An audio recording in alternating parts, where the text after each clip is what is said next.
Story 15. Disturbing distress call. My night in the haunted woods. True highway patrol horror story.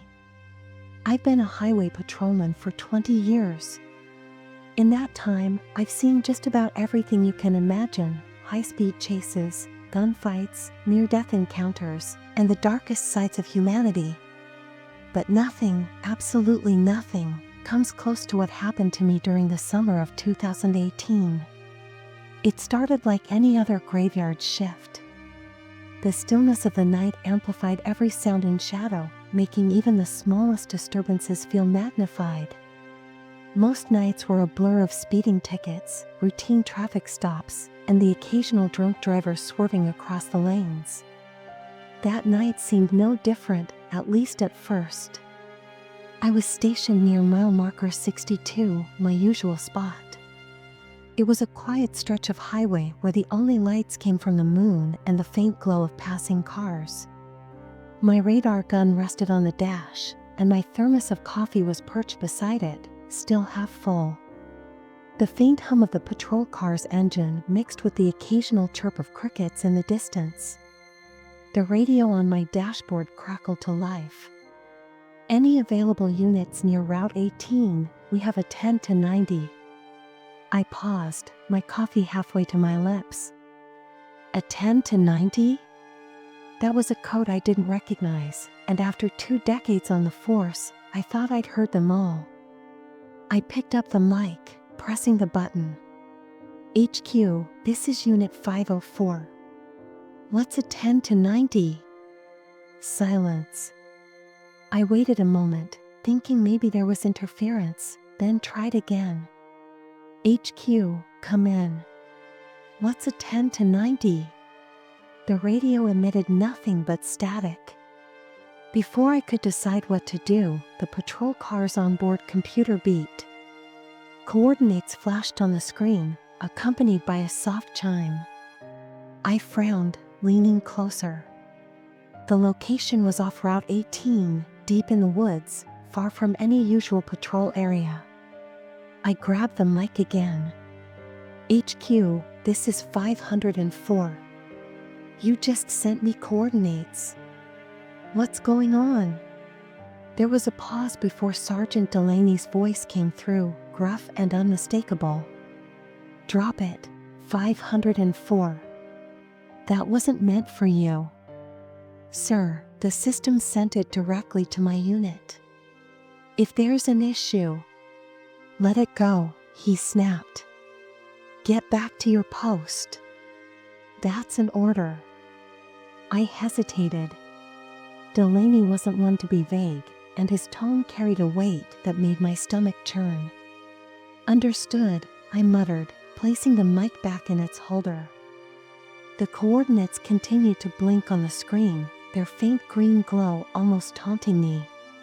But orders were orders, and I wasn't about to risk insubordination over a gut feeling. The rest of the night dragged on. I handed out a couple of tickets, helped a stranded driver change a tire, and even broke up a minor argument between 2 truckers at a rest stop. By 3 a.m., the adrenaline had worn off, replaced by the familiar heaviness of exhaustion. As I drove past a nondescript stretch of road, a flickering neon sign caught my eye. A small, dingy donut shop sat at the edge of the highway, its peeling paint and crooked sign proclaiming, "Dan's Donuts open 24 hours." I pulled into the gravel lot, the crunch of tires loud in the still night. Inside, the place was exactly what I expected: dim lighting, cracked vinyl booths, and the faint smell of old grease. Behind the counter stood a man who looked as though he hadn't seen sunlight in years. His skin was pale, almost translucent, and his watery blue eyes seemed to pierce right through me. "Wallaby?" he rasped, his voice dry and brittle like dead leaves. "Just coffee. And a couple of glazed." He moved with an odd stiffness, his long, bony fingers trembling slightly as he slid my order across the counter. His gaze lingered on me longer than was comfortable. "Long night?" he asked, a faint smile curling his lips. "Yeah, I replied, trying not to meet his eyes. He chuckled, a low, guttural sound that sent a chill down my spine. "Be careful out there," he said. "You never know what might be lurking in the dark." I forced a polite smile, paid for my food, and left in a hurry. As the bell above the door jingled, I glanced over my shoulder to see him still watching me, his pale face illuminated by the flickering light. I was halfway to my patrol car when the radio crackled again. "Help me." The voice was faint, distorted, and unmistakably human. I froze, the coffee nearly slipping from my hand. "HQ, this is Unit 504. Did someone just broadcast a distress call?" Static. I tried again, my voice firmer. "HQ, come in. Is anyone out there?" Nothing. The knot in my stomach tightened. I climbed back into the patrol car, my hand hovering over the GPS. The coordinates were still there, blinking insistently. I hesitated for a moment before typing them into the system and letting the GPS guide me. The drive took longer than I expected. The main road narrowed into a gravel path, and then into little more than a dirt trail winding through the dense forest. My headlights cut through the darkness, illuminating the gnarled branches that seemed to reach out like skeletal fingers. When the GPS announced I'd arrived, I found myself in the middle of nowhere. I killed the engine and stepped out, the air unnaturally cold and still. Not a single sound broke the silence, no chirping insects, no rustling leaves. Even my own footsteps seemed muffled as I moved forward, flashlight in hand. "HQ, this is 504. I'm at the coordinates. What's the situation?" Static. The oppressive silence pressed in on me, making it hard to breathe. Then, behind me, a twig snapped.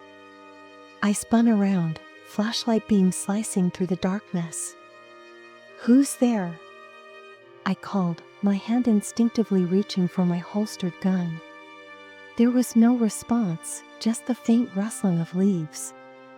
My heart pounded as I took a cautious step forward, scanning the trees. The radio crackled again, louder this time. "Help me."